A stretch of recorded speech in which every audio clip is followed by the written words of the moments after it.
Hello class 10 students, welcome back to our channel science meter. कैसे हो आप सभी? तो एक नई वीडियो, एक नया चैप्टर और एक नई एक्टिविटी, दैट इज एक्टिविटी 1 2.1 आपकी क्लास 10th एनसीईआरटी की of your chapter number 2, science acids bases and salts. तो जल्दी से देखते हैं इस एक्टिविटी के अंदर क्या है। इस एक्टिविटी के अंदर हम इंडिकेटर्स के बारे में पढ़ते हैं। किसके बारे में? इंडिकेटर्स के बारे में। इंडिकेटर्स क्या होते हैं? इंडिकेटर्स ऐसे सब्सटेंसेस होते हैं जो कि बताते हैं कि एक सॉल्यूशन, क्या ये एक एसिड है क्वेश्चन मार्क, या एक बेस है। ये बताते हैं हमें इंडिकेटर्स।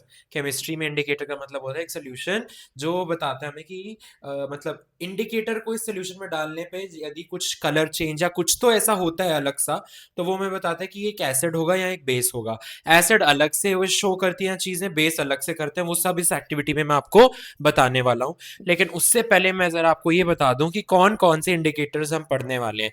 सबसे पहले हम पढ़ने वाले हैं रेड लिटमस पेपर। ये पहला हमारा इंडिकेटर है। दूसरा है, अगर रेड लिया है तो ब्लू भी लेना है, लिटमस पेपर। तीसरा है फिनोप्टलिन। इसको याद करने के लिए आप कैसे बोलोगे? फिनॉल लीन। और फोर्थ है मिथाइल ऑरेंज। क्या है? Methyl orange. ये चार इंडिकेटर्स हैं जो इस एक्टिविटी के अंदर यूज होंगे। आपको इस एक्टिविटी के अंदर ना कुछ 7-8 सब्सटेंसेस दिए हैं, मतलब कंपाउंड्स दिए हैं, मतलब सॉल्यूशंस दिए हैं। कुछ एसिड्स हैं, उनमें से कुछ बेस है। आपको बताना है इन इंडिकेटर्स का यूज करते हुए कि कौन सा एसिड है, कौन सा बेस है। बेसिकली वो ये कहना चाह रहे हैं कि कौन सा इंडिकेटर एसिड में क्या शो करता है, बेस में क्या शो करता है, ये पता होना चाहिए। इससे एमसीक्यू पक्का बनता है और इससे 2 मार्कर्स भी बनते हैं। तो जल्दी से देखते हैं।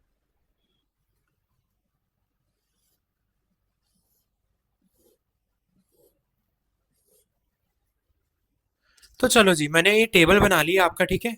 यहाँ पे मैंने वो सारे सब्सटेंसेस लिख लिए जो आपके एनसीईआरटी एक्टिविटी में थे कि इनका आपने टेस्ट करना है। यहाँ पे मैंने सारे इंडिकेटर्स लिख लिए। ये भरने से पहले ना मैं आपको एक सिंपल सा लॉजिक बता देता हूँ। रेड लिटमस पेपर एसिड में रेड रहता है, बेस में ब्लू हो जाता है। क्लियर? ब्लू लिटमस पेपर उल्टा है, एसिड में रेड हो जाएगा, बेस में ब्लू ही रहेगा। फिनोप्थिलिन क्या करता है? एसिड में कलरलेस रहता है और बेस में ये पिंक कलर का हो जाता है।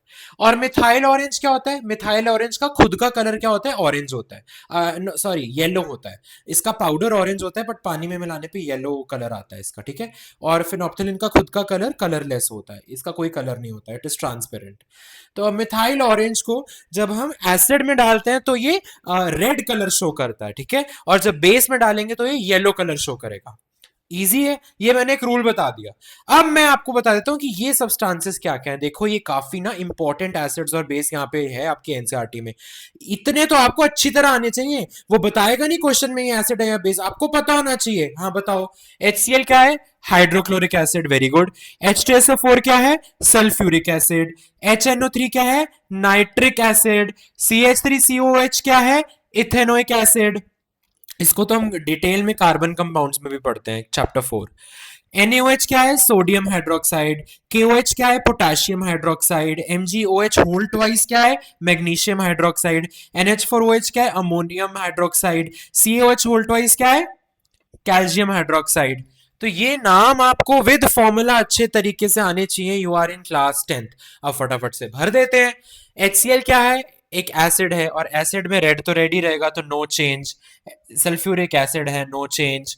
Nitric acid no change, ethanoic acid no change. अब यहां से ये सारे बेसिस हैं, तो आपके लिए कैटेगरी हो गई कि ये सारे आपके NaOH से लेके CaOH होल ट्वाइस तक आपके बेस हैं। और यहां से यहां आपके क्या है? एसिड्स हो गए, है ना।